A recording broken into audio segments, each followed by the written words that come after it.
4 जून 2024 ये वही दिन था जिस दिन इलेक्शन के रिजल्ट डिक्लेयर हो रहे थे। लेकिन दोस्तों, स्टॉक मार्केट में कुछ अलग ही देखने को मिला। कोरोना के बाद का सबसे बड़ा क्रैश था स्टॉक मार्केट में।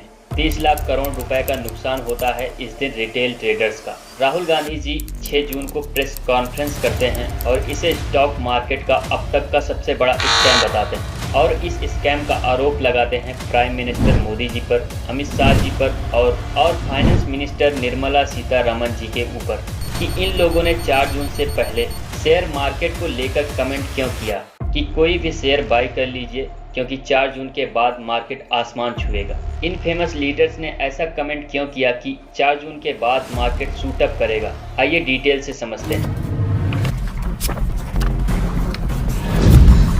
30 लाख करोड़ रुपए कोई छोटा नंबर तो है नहीं जिसे नजरअंदाज कर दिया जाए। इससे लगभग 5 करोड़ परिवारों को ये नुकसान झेलना पड़ा। अगर ये पैसे किसी ने गंवाए हैं तो किसी ने कमाए भी होंगे। यही सवाल राहुल गांधी जी का है कि पहले लोगों को विश्वास दिलाया गया कि 4 जून के बाद मार्केट बुलिश होगी और फिर उन्हें ट्रैप कर लिया गया क्योंकि मार्केट क्रैश हो गई। ये वीडियोस देखिए जिसमें अमित शाह जी से जब पूछा गया कि ये र्यूमर्स उड़ाया जा रहा है कि बीजेपी की पुअर परफॉर्मेंस की वजह से मार्केट क्रैश कर सकता है, तो उन्होंने जवाब दिया कि मार्केट के क्रैशेस को इलेक्शन से जोड़कर नहीं देखना चाहिए। लेकिन ये यही नहीं रुकते। इन्होंने कहा कि अगर ऐसा कोई र्यूमर्स है तो मैं आपको यही सजेशन दूंगा कि आप 4 जून से पहले जितने स्टॉक खरीदना चाहें खरीद लीजिए। मार्केट 4 जून के बाद शूटअप करेगा। इसको चुनाव के साथ जोड़ना नहीं चाहिए।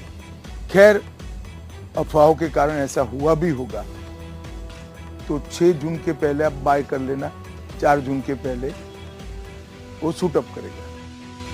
और तो और निर्मला सीतारमण जी जो कि हमारी फाइनेंस मिनिस्टर हैं, उन्होंने भी एक इंटरव्यू में कहा कि इंडिया की stock market solid bulls market बनने वाली है लोकसभा इलेक्शन 2024 के रिजल्ट के बाद। और ऐसा इसलिए होगा क्योंकि उनकी पार्टी 4 जून को अच्छे रिजल्ट के साथ जीतने वाली है।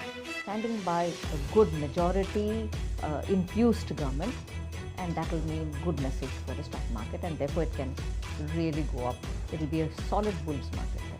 स्टॉक मार्केट में ऐसा आज तक कभी नहीं हुआ कि देश के प्राइम मिनिस्टर मशवरे दे कि मार्केट कब क्या करेगी। लेकिन प्राइम मिनिस्टर मोदी जी ने कहा कि हमारी सरकार ने मार्केट के फायदे के लिए बहुत सारे रिफॉर्म्स किए हैं जिसकी वजह से फाइनेंशियल सिस्टम बहुत ट्रांसपेरेंट हो चुका है।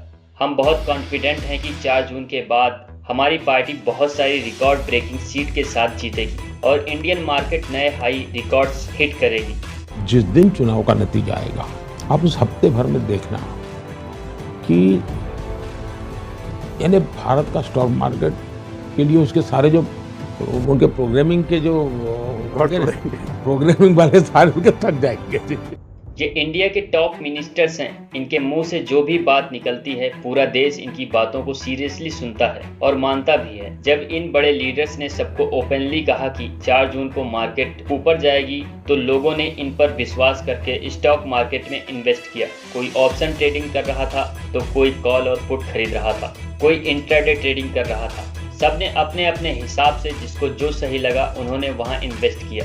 इसमें कहीं हद तक मीडिया भी जिम्मेदार है क्योंकि जो फेक एग्जिट पोल दिखाए गए जिसमें बीजेपी को 400 सीटों के ऊपर दिए गए, इससे 3 जून को मार्केट ने रिएक्ट भी किया और उस दिन मार्केट बुलिश रही।